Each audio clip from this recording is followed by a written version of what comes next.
everybody. Thank you all so much for coming to be here and joining us for this really exciting and important topic. We have some incredible folks joining us to talk about sexual, reproductive, and maternal health in America.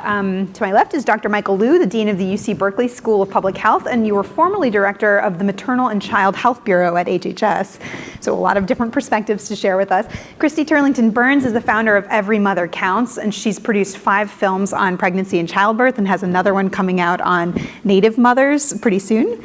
Dr. Lena Wen is a visiting professor of health policy and management at the Milken School of Public Health at George Washington University, former president and CEO of Planned Parenthood, and the former commissioner of public health in Baltimore, where we got to do a story together on naloxone and the opioid crisis. And of course, Representative Lauren Underwood from Illinois, who's the co-chair of the Black Maternal Health Caucus, which she co-founded this year. Yes. So. A lot to discuss. I'm going to start by asking Christy to tell us about your personal experience that got you into this space. Sure. So I became a global maternal health advocate the day I became a mother, which is almost exactly 16 years ago last week. My daughter just celebrated. And after a great pregnancy and wonderful options to a lot of choices around my pregnancy and healthcare, I had an unexpected postpartum complication, which resulted in a hemorrhage after she was delivered. And while I was in a place where I had the right care and a team that worked really beautifully together to make sure that our needs were met and that we were healthy throughout the process, I was really shocked to learn soon afterwards that hundreds of thousands of girls and women around the world were dying from pregnancy and childbirth-related complications similar to the one that I had endured, but also a variety of others. And to think that in the 21st century, so many women were still suffering and dying needlessly just really shocked me and surprised me, and once I learned the facts, I couldn't forget them. So I dove in and have found a way to be a very active advocate. I started a documentary film called No Woman, No Cry that came out about 10 years ago, and then started the organization Every Mother Counts to engage the public and invest in some proven models of care around the world that are addressing access to quality maternity care. And I think that really speaks to just how little we really know about this until we have an experience like this ourselves. Can I just ask the tech folks if you wouldn't mind starting our countdown clock? And I should also mention that the Congresswoman will need to leave about 10 to 15 minutes before the end of the session. We will start the Q&A a little bit early so that you can ask her some questions before she has to scoot out, but just wanted to tell you all that before we got going. So to kind of broaden out that story that we just heard from Christy, if Dr. Liu, you could kind of help us put some data out there to really just explain the scope of where we are with women's healthcare and the issues that are so much bigger than I think a lot of people realize. Right. So yeah, first of all, let me just say that here in 21st century America, in the most powerful nation on earth, no woman should ever die from pregnancy and childbirth. And yet, every year, more than 700 women die, and more than 50,000 women suffer a life-threatening complication. And that rate's just been going up over the last 20 years, that you're 50% more likely to die from pregnancy and childbirth than your mother.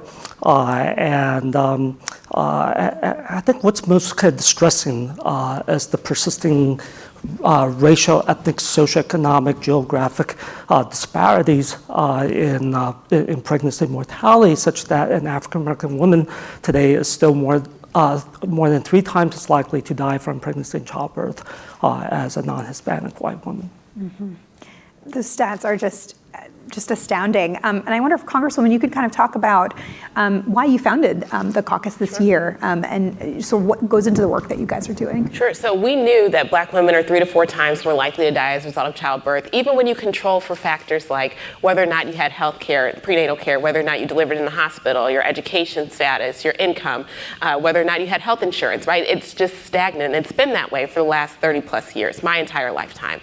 I had a personal impact when a friend from graduate school died 3 weeks after giving birth to her daughter. She was a CDC PhD epidemiologist, devoted her career to addressing health disparities, and she died as a result of hemorrhage down in Atlanta. And so, I knew that this is something that we needed to make some progress on. This is also an issue where there hasn't been any kind of national report, no Surgeon General's report, no, sweeping federal goal setting. And so we knew that this was something where we could make a difference, harnessing the collective power of the United States Congress. And so a colleague and I, Congresswoman Alma Adams from North Carolina, got together and said we wanted to work on this issue. We gave ourselves a name, the Black Maternal Health Caucus, and we opened it up to our colleagues, thinking that it was just going to be the two of us, to be honest with you. And the day we launched in April. It takes two to caucus, right? That's right.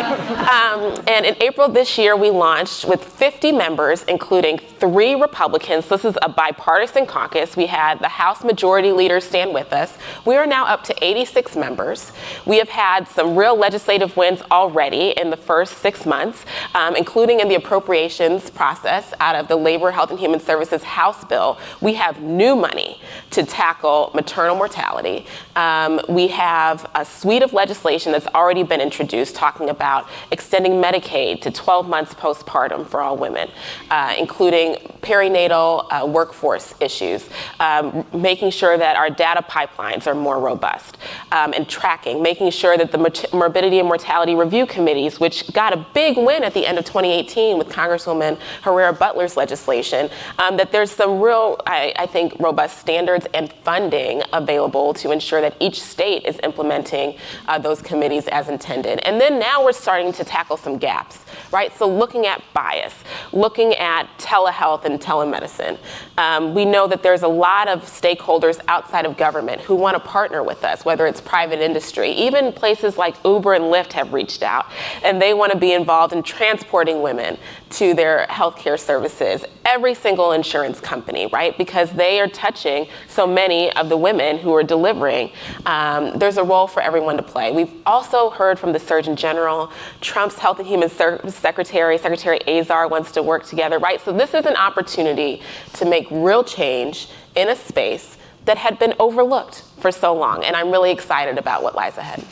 Dr. Wen, could you give us some of the history? How did we get here? Is it just that it was overlooked, or is there more at play that led us to the situation where we are? Yeah, I mean, it's a great question. And I just first want to say how thrilled I am that we are making progress and substantial progress in this area finally. Yes. Right? And I think you're illustrating that we can't let perfect be the enemy of the good, that there is something that we can do right now. And with the momentum that we have, let's do something.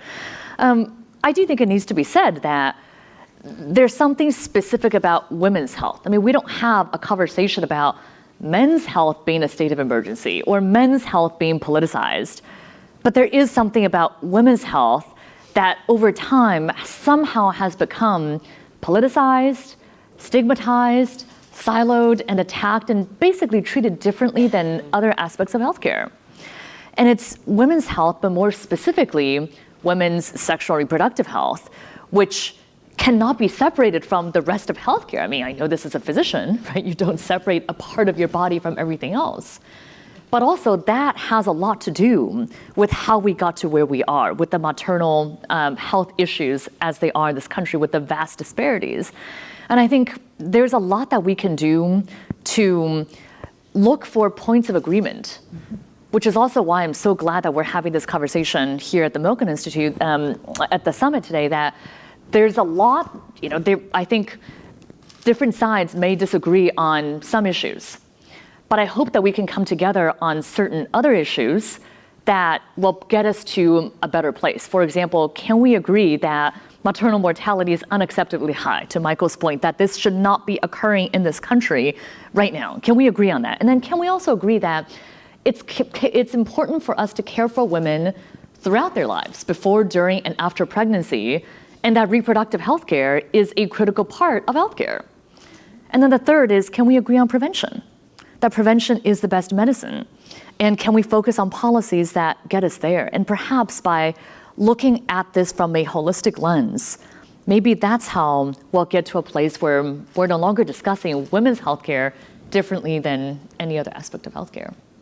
And I wonder also if we can get into some of the details about why mortality is so high. I mean, what is actually killing people as they're giving birth, or before birth, or after birth? Dr. Liu?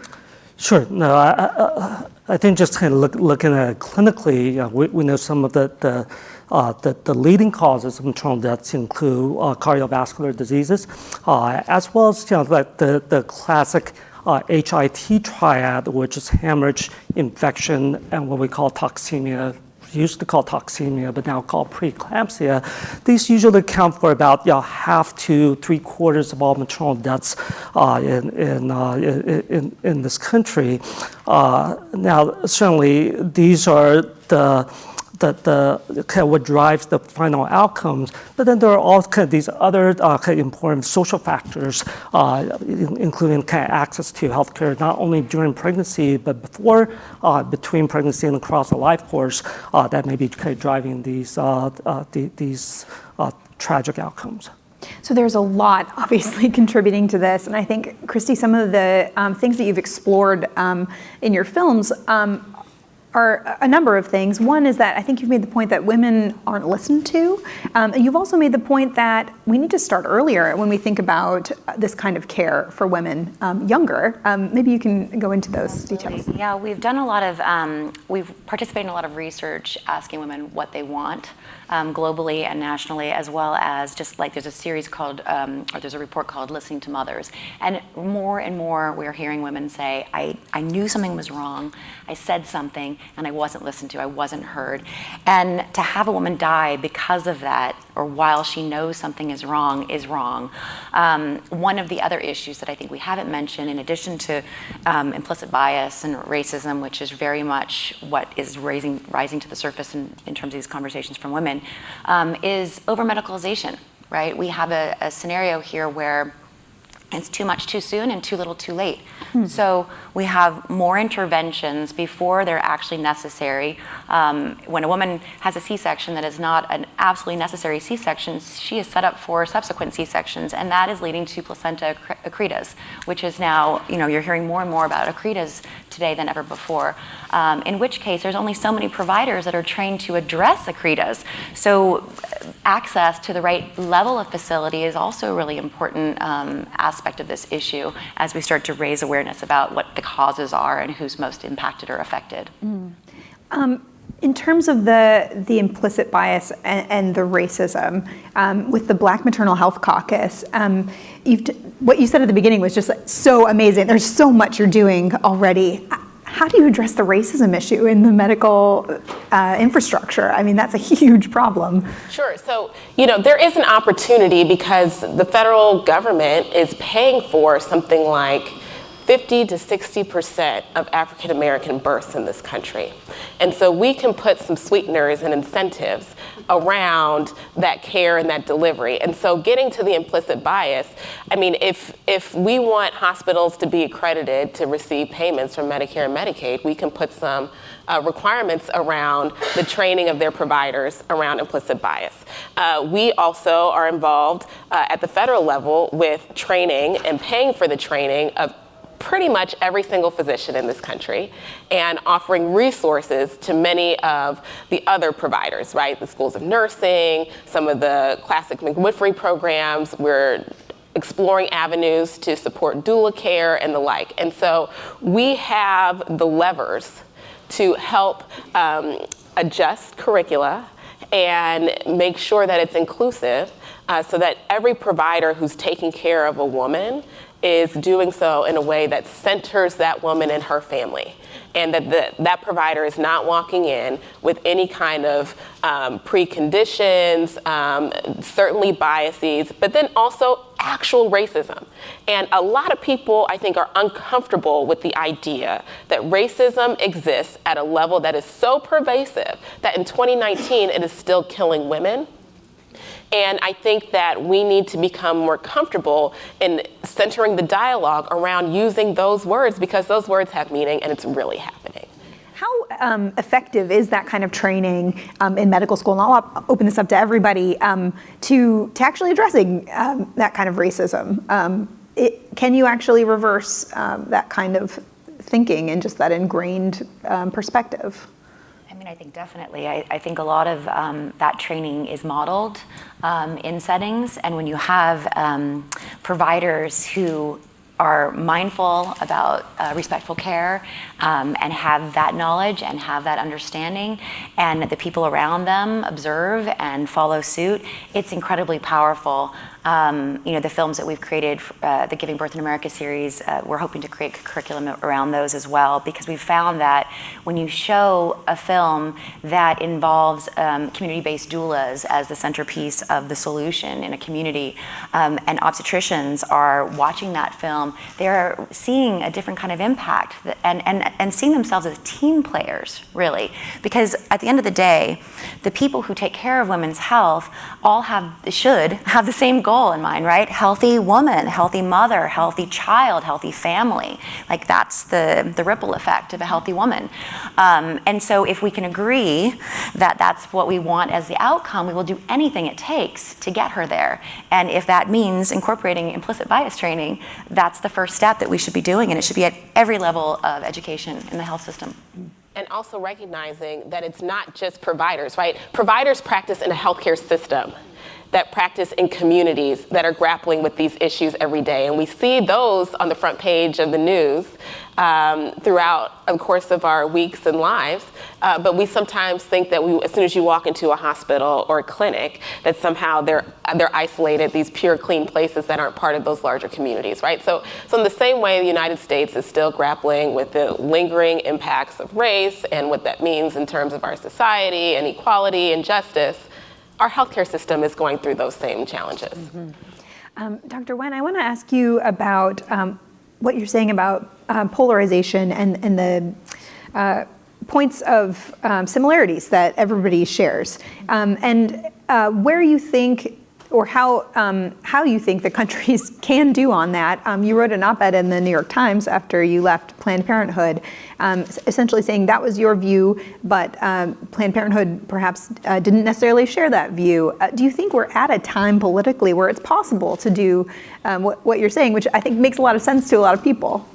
It is hard, right? And I will be the first to say that I don't know that my strategy is the right strategy. I mean, how do any of us know that looking for points of agreement as opposed to fighting the fight of our lives, right? I mean, it's how do we know that that my strategy versus another strategy is the right one? I do understand the perspective of, look, reproductive rights are under attack.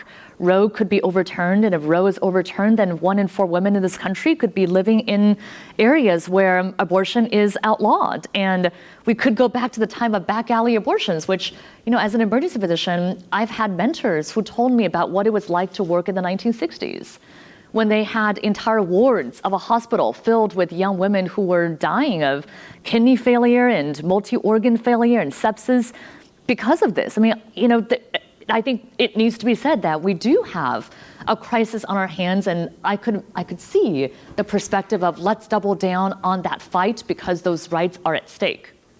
I think there's another perspective too of the vast majority of the country, as we know from polling, actually agree on a lot of issues. People think that abortion is a morally complex issue. Many people consider themselves to be both pro-life and pro-choice. Maybe they would not have an abortion themselves, but would not want to make the judgment for someone else and say that another woman should be forced to make the same decision as us when we haven't walked in their shoes. I think there are a lot of people who believe in prevention and having access to comprehensive sex education and affordable, accessible birth control, and that the goal should be reducing the need for abortion and empowering women and all people to make the best choices for themselves and their families.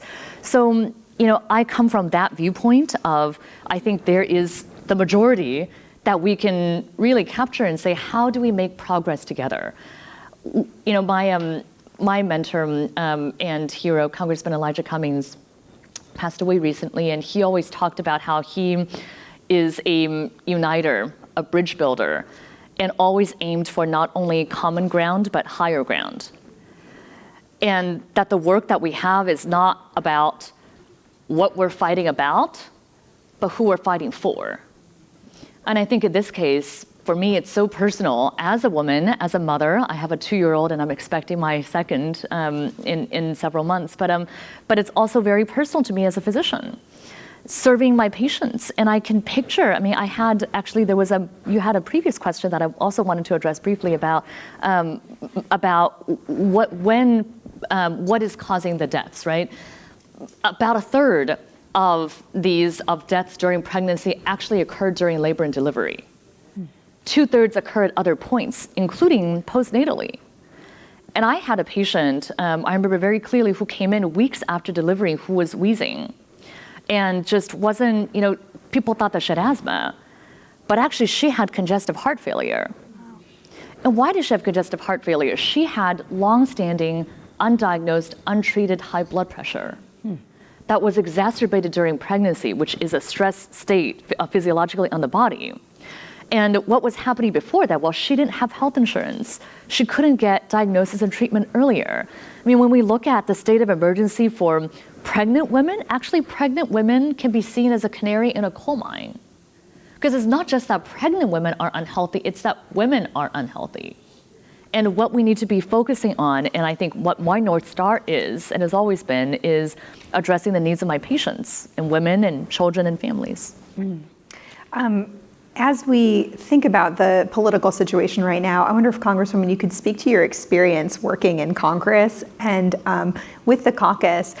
Do you find there is the ability for both sides to come together on this issue of reproductive health, even as there is that specter of abortion access hanging over it, which is so partisan? Sure. I think that on this issue, there is tremendous opportunity for bipartisan action because we're talking about saving lives and about something so fundamental that a lot of folks had thought we had solved: maternal mortality in our country. And as I talk with my colleagues, they are stunned to know that this extensive disparity exists. And so I think that in the realm of solutions that we are looking to address, probably 90% of them are bipartisan. The ones that are not, at this point in time, are probably related to abortion access and about Medicaid expansion and its connection to the Affordable Care Act, right?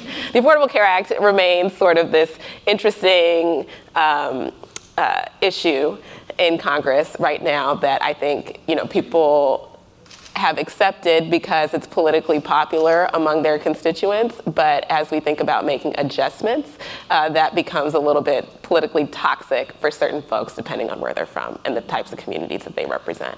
So we are jumping in, and we're going to explore all avenues, and we invite members, regardless of which party they belong in, to support and co-sponsor the legislation, right? We can lift it up and say this is something that would make an impact. It could save lives. It could help transform our healthcare system in an equitable, just way.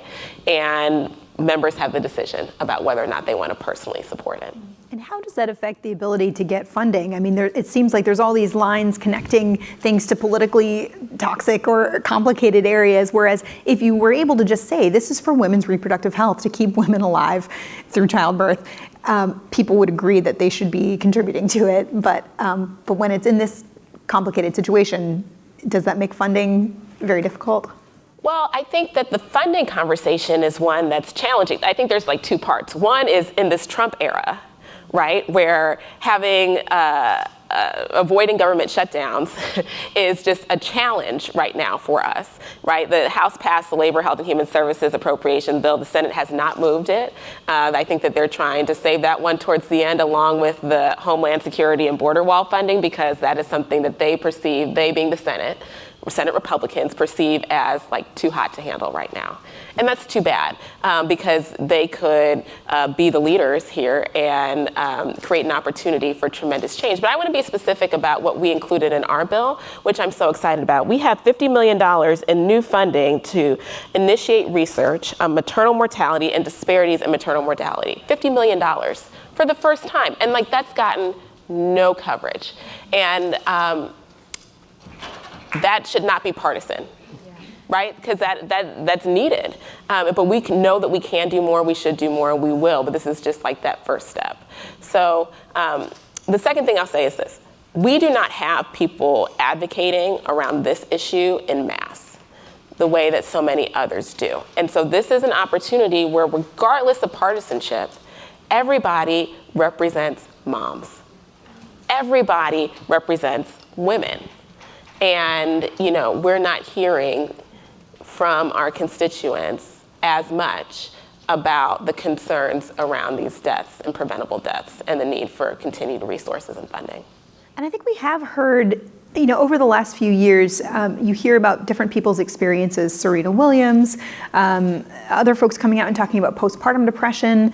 But why do you think it is kind of, and Christy, I'm sort of looking at you as sort of the celebrity on the panel, if you can speak to that we do hear from people individually, but it hasn't gotten this en masse sort of grassroots support that you see for other issues? I mean, I think it is what was already sort of mentioned in that this information, or we've fallen behind in the last 2 decades. However, that's just becoming known. I mean, really the last 2 years, I would say, there's been this huge change and shift because in part of the ProPublica series, I would like to say that Every Mother Counts played a role in that.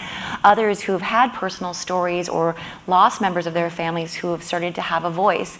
But it takes time. I mean, Serena Williams' story, I would never wish it on anyone. However, her story came at the absolute perfect time to be a woman who is so celebrated, who is so empowered, who is so strong, who had her own chronic health condition and recognized and knew in her body that something was wrong, asked for what she needed, and then demanded that care. But so many women of color and otherwise do not have that feeling of empowerment in our health institutions and facilities.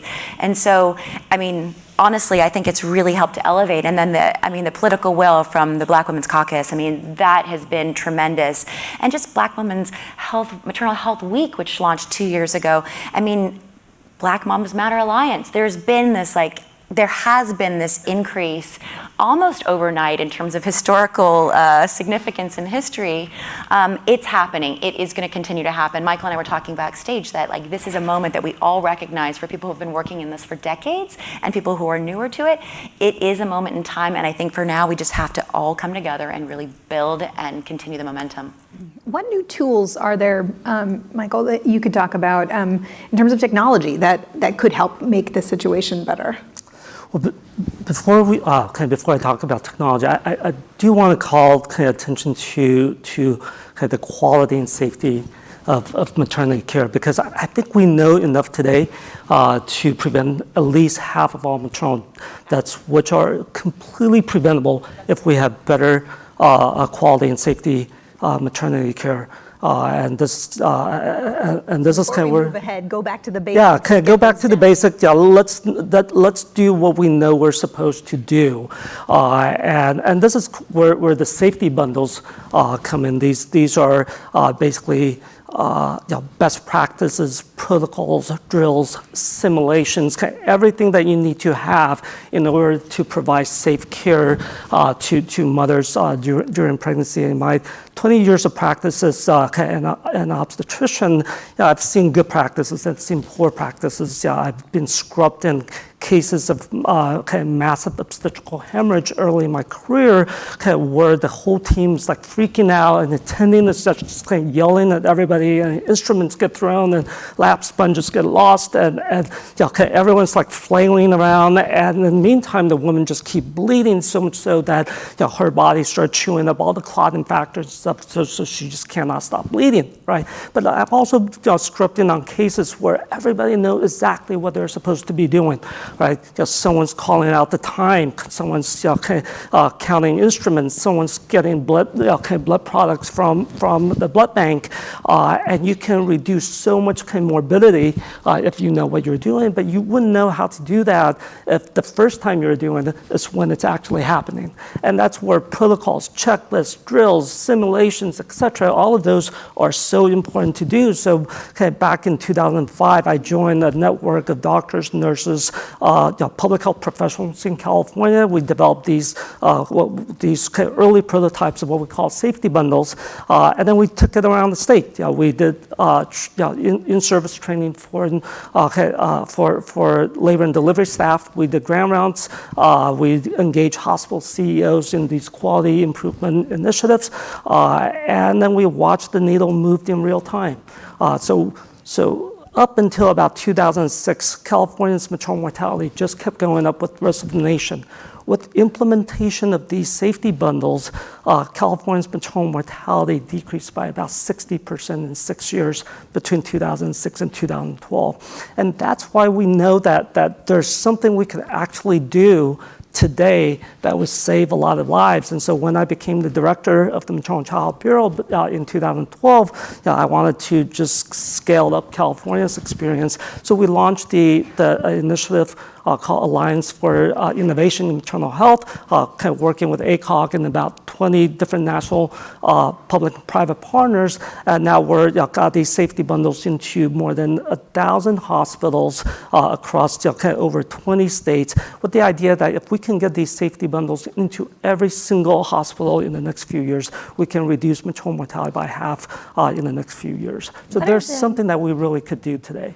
Well, that's such an important point. I'm really glad that you said that. And what are the hurdles to implementing that in all of the hospitals across the country? Well, initially it was purely kind of funding. We started with $1 million to try to get these safety bundles into 10 states. And by the time you go to the state and go to all the different hospitals and county and so forth, everybody was doing this out of labor of love, right? Because they really believe in this cause.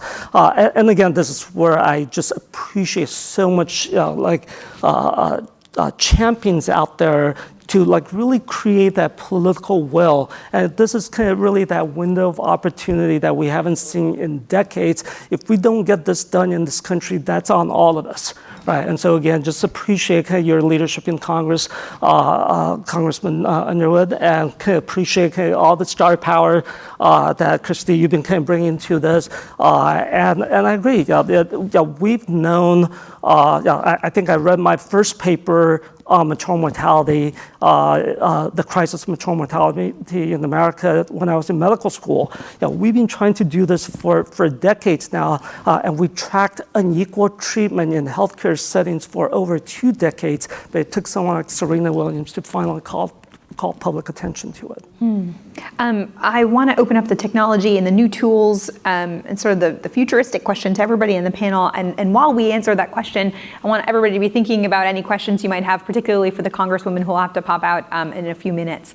So new tools, technology, what's exciting? You mentioned Uber and Lyft are interested in getting into the space. Is telemedicine a good answer? Does that help? How do you all look at what technology could bring? Well, we know that there's many women in this country who lack access to providers, right? So these same access to care barriers that we talk about in other settings certainly apply in the maternity care space. I represent a community in Northern Illinois. I live 45 minutes west of Chicago, but in my district, there is a county that doesn't have a hospital. So you better believe that county that doesn't have a hospital is sort of lagging behind in other providers. And so while I think we do want to embrace some of the opportunities that do come with technology, we also can't ignore and neglect the real work that we have to do in terms of training this next generation of healthcare professional. We know that telemedicine is something that gets a lot of people's ears perked up on Capitol Hill. And why? Yeah. Because it is cheaper to invest in telemedicine than it is to fund human beings, meaning providers, and train them and see them all the way through their clinical training. It is easier and cheaper to put a television screen and broadband dial-up in the middle of a rural community than to really tackle the challenges that face rural healthcare providers and to reduce some of those access disparities. And so the challenge that we face is to continue to encourage that innovation to happen, to test whether or not telemedicine is a sufficient intervention to save lives, which I have to tell you, I'm a little bit skeptical of, particularly for Black women. But Perhaps the data will show that we're wrong, and I am a data-driven, evidence-based policymaker, and so, hey, I will support where the data leads us.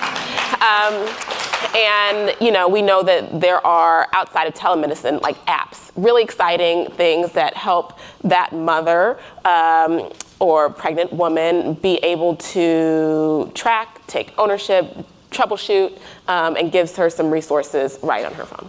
And I'm so glad that you talked about the limitations of telemedicine. Oh, yeah. Because I think in our worlds, coming to these conferences, it seems like telemedicine is billed as the panacea. Yeah. But coming from Baltimore, coming from the local public health world, I see the opposite. I mean, I see telemedicine as a tool, but it's not the end goal.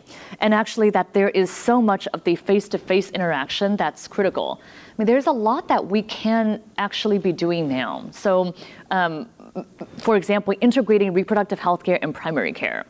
A lot of people are beginning to ask the one key question.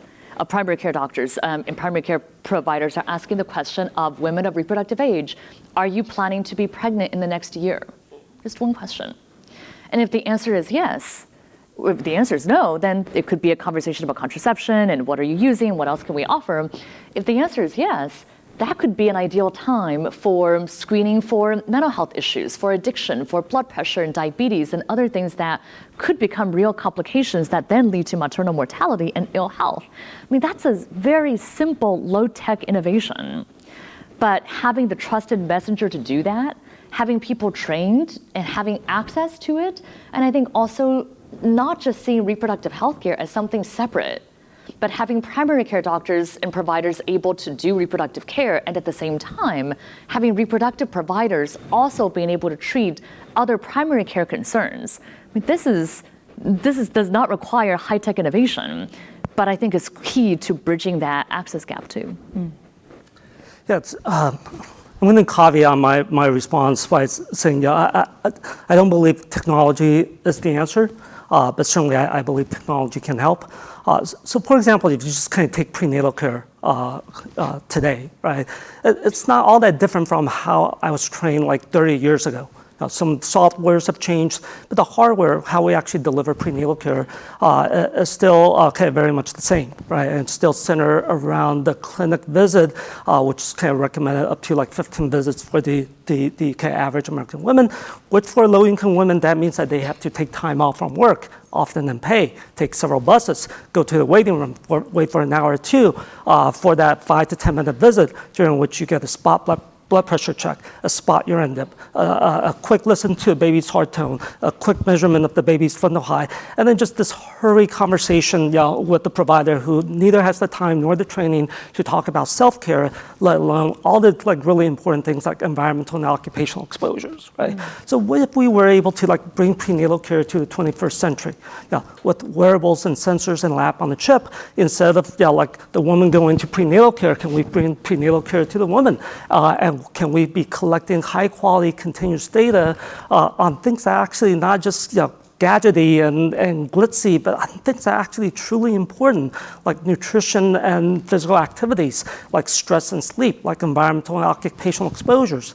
And what if all of these data can be fed to the cloud, and then with AI and machine learning, we can both develop better predictive analytics in terms of identifying which women are at risk, but also better tailor the care to the needs of individual women. So for example, triaging women to, you need a call from the health educator right now, or you need a home visit from a home visiting nurse tonight, or you should come and see a specialist tomorrow. So what if then can bring whole design thinking? So we're kind of designing prenatal care around the need of the woman and family, and not just the convenience or the profit of the health system. So that's where I think that we can leverage science and technology, kind of big data innovations to really kind of improve care and outcomes for women.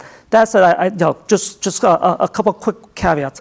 First of all, I totally agree that high tech by itself is not enough.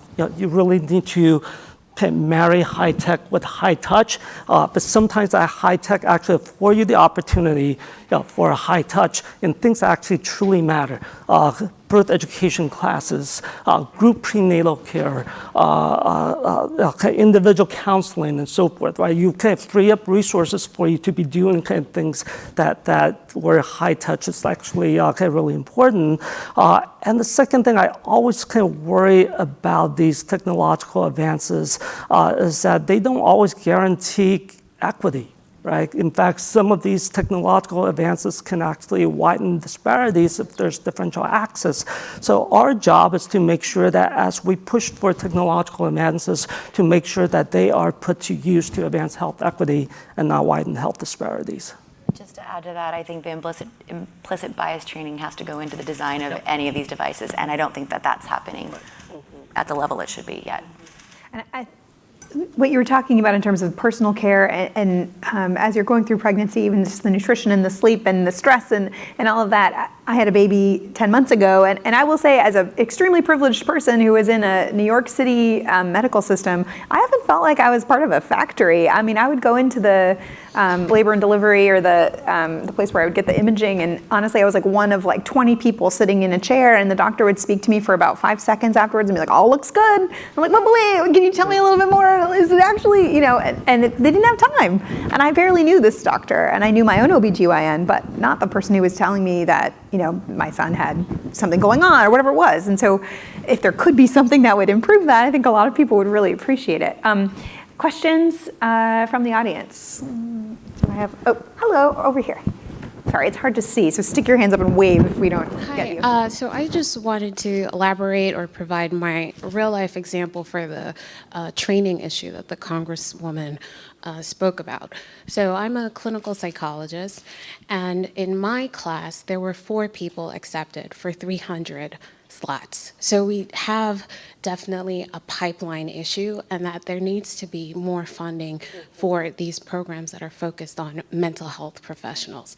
I think a related issue may be, why aren't programs able to accept more clinical psychologists? And that may be related to the reimbursement issue for mental health concerns. So I just wanted to bring that real life example of how few people are actually getting trained to make a difference in the mental health space. Anybody want to address any sort of potential solutions or expound on the problem? I mean, only to agree with you that this is such a underlooked area, that we treat mental health somehow differently than physical health. And to talk about the huge stigma around mental health too. You know, after I had my baby, I didn't recognize, nor was I screened for postpartum depression. Really? I did not realize. Every appointment for like 10 months, they give me the same questionnaire. You know, I think that, so I had a great OB who I have now for my second pregnancy too, but my OB just was like, well, you know what to do. You're a doctor, you're fine. And I think it's an example of bias and, you know, kind of in a different way. But I actually didn't, by the time that I recognized and knew that I needed treatment for postpartum depression, it was 6 months after. And I felt such fear and stigma around it. That's one of the reasons I'm talking about it now. But I think that also speaks to your point of, why don't we have this issue be brought to prominence? It's because of, yes, lack of funding, a lack of equitable treatment, but it's also because of the stigma that we have around this issue. Yeah. Thank you all so much for having me. Thank you for your great work. I'm so honored to be on the stage with you. And continue to follow us at BMH Caucus on Twitter. Thank you. Thank you.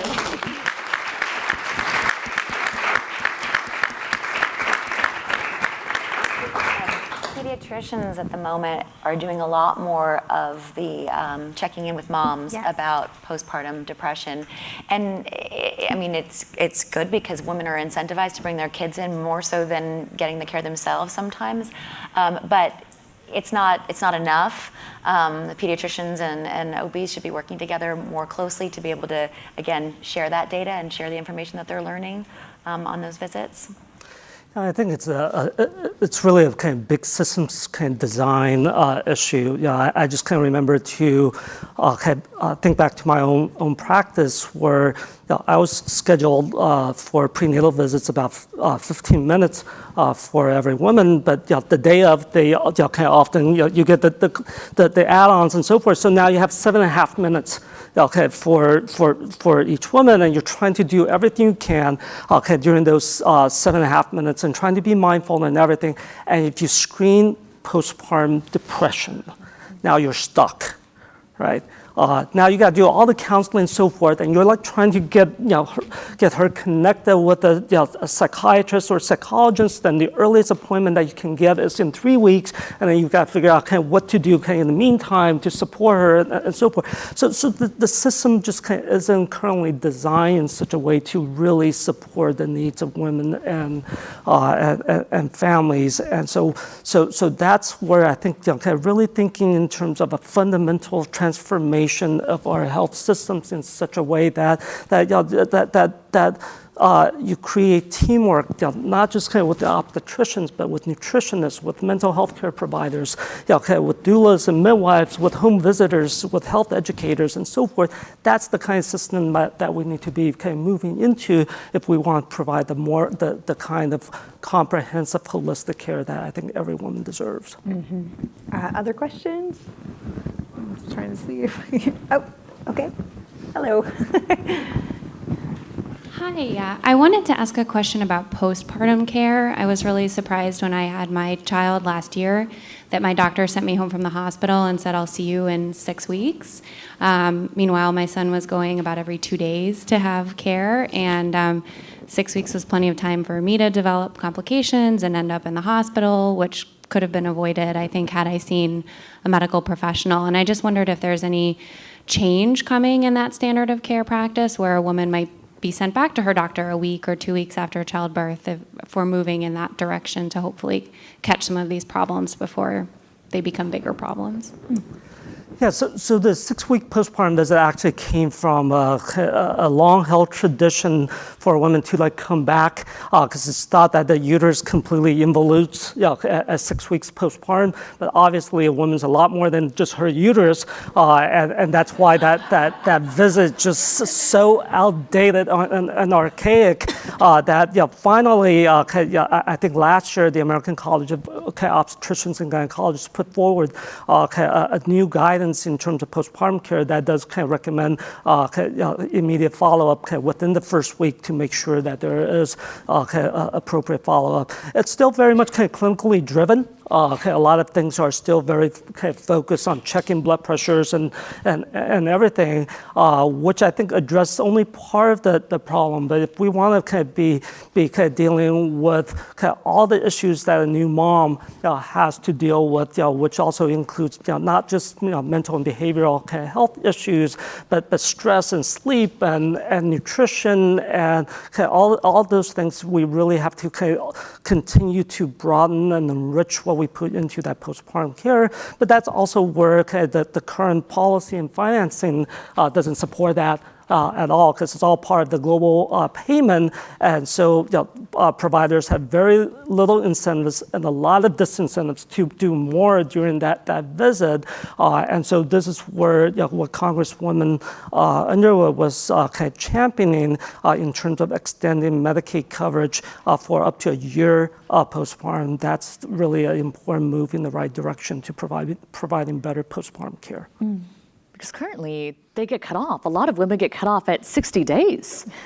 I mean, and not to mention kind of how inhumane this is, but I think to the questioner's point, I know that I struggled a lot in that immediate postpartum period. I mean, I've never been through something like this, right? Where you're totally focused on this other being who's up all the time. And I didn't know that lactation, maybe this is way too much information, but I'm just sharing that I didn't know that lactation and breastfeeding was so hard. And there are all these concerns that I didn't know where to go for help with this.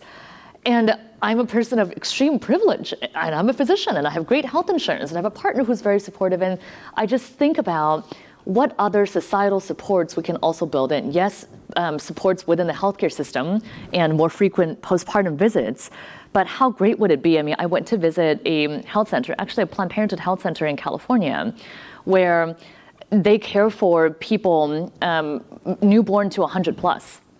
and actually encourage for new moms to bring their babies in for the same visit. So at the same time that this baby is getting a newborn visit and getting shots and screenings and everything else, that the mom is also getting her own screenings, because so often women forget to care for ourselves as we're caring for this other new human being. And I think we need to switch to more systems like that, more home visitors, community health educators, right, to your point, Dr. Liu, about other support systems. And I think that's where our country needs to go in really providing the care that women and families need. I just wanted to add the bill that Dr. Liu mentioned that's trying to extend postpartum care for a year. This year has been an unprecedented year for legislation to be introduced or reintroduced. They actually called the group of these bills the Momnibus last May when a lot of them were introduced, because there are so many.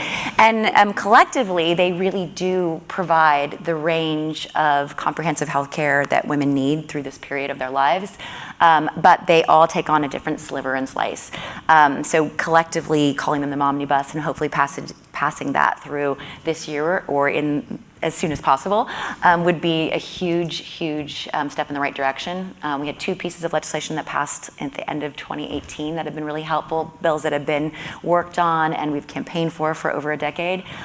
So we hope that with this, again, additional information and political will and interest from the public, that we can move a little faster in the future. Question down here. So I'm Amanda with the Chick Mission. We help women with cancer preserve their fertility options. So I wanted to talk a little bit and ask your opinions on, infertility. I know it's the other end of the spectrum, but more and more women are dealing with infertility. And I know there is this biological clock, and it's real. And now with the improvement of science and egg preservation and things like that, actually I would ask you, Dr. Liu, just, sort of how can we educate women, if they're not scheduled for these regular visits because they're pregnant, how do I remember taking health class back in the day, but I didn't know anything about infertility and challenges there. So kind of, what can we do to incorporate that into the discussion?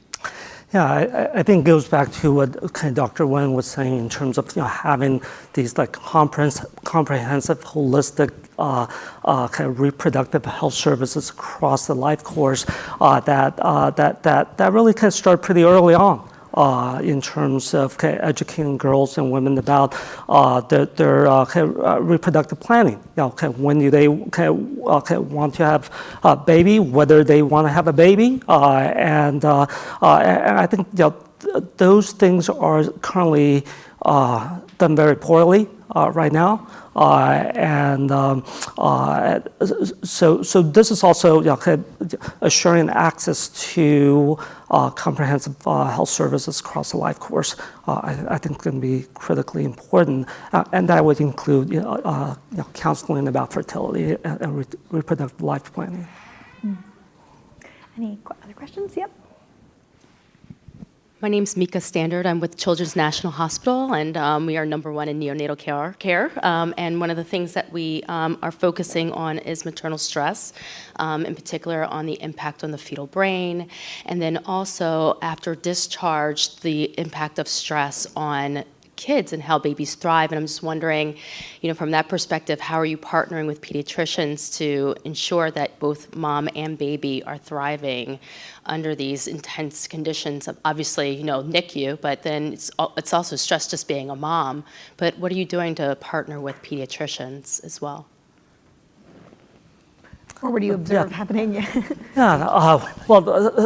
So I'm glad you brought up stress, because I do think that we're really not going to move the needle on women's health, maternal child health, without talking about the impact of chronic stress on women's health, and whether it's chronic stress from juggling multiple jobs, whether it's the chronic stress of enduring racism and sexism and violence against girls and women, and so forth. The American society puts so much stress on girls and women that I do think that it really has a big impact on their health. biologically, it's like if you keep like gunning the engine, sooner or later you're going to like wear out the engine, right? If you keep riding the brakes, sooner or later you're going to wear out the brakes. So if you keep your body on that constant fight or flight state, sooner or later you're going to wear out your health. And so this is actually a life course issue. And so that's where, like you start like during pregnancy and when you're a baby and a toddler and a child and adolescent and young adult, and you make sure that we're doing everything we can to address the chronic stress. So I think there's now kind of greater recognition of kind of the impact of chronic stress on health. I think there's kind of greater recognition that healthcare providers have a role. I think we're still at a loss in terms of what to do, and that's just because over the last 30 years, we've gotten pretty good at telling women what they should do and what they should not do, but we still don't have a whole lot of tools in terms of kind of offering them, how do you cope with stress, both at the individual level, but how do you also build that interpersonal kind of resilience or community resilience in such a way that you build that community support to buffer against the impact of stress on health. We talked about a number of things that our country should be doing. I think that's another kind of frontier. If we really want to move the needle on population health, especially for women's health, that's something that we got to do a lot better, both as a health system, but also in terms of addressing social conditions that create this kind of chronic stress that really impact on health. Yeah, I think we can't let this conversation go without addressing the elephant in the room, that whatever we see as a choice is based on privilege. I mean, I was really fortunate in my pregnancy. I had a high-risk pregnancy the first time around. I never worried about would I lose my job if I went in for 24 hours of monitoring. Do I pay for this ultrasound or do I pay for food and rent for my family? I mean, I didn't have to worry about that. I didn't worry coming back to work. I was able to take 6 weeks of leave, which doesn't sound like a lot, but so many other people have to return back to work because they don't have any paid leave at all. I mean, I think there are a lot of societal policies that contribute to the stress. And I don't think our conversation about the individual factors, which are important to address, would be complete without addressing that part about the privilege and the haves and have-nots and how healthcare at the end of the day has to be considered right. So we're out of time, but I want to end with just a quick word from each of you. Top of your wish list, near term, that would do something to address some of the issues that we've laid out here. If anybody jump in if you have one. Language. That reproductive health care, women's health care need to be treated no differently from the health care that it is. Yeah, and I would say education, the public preparedness for going through this life transformative process to set you up for success throughout the rest of your reproductive years. We talked about a lot of things during this conversation. It did just come up at the end, so I just want to call out social determinants. Let's make sure that we pay some attention to social determinants, including certain policies around maternity or parental leaves, around earned income tax credit, TANF, nutrition, food policies, all of those things to address the impact of social determinants on maternal child health. Well, thank you so much to the panel for a fascinating conversation and you guys for your questions.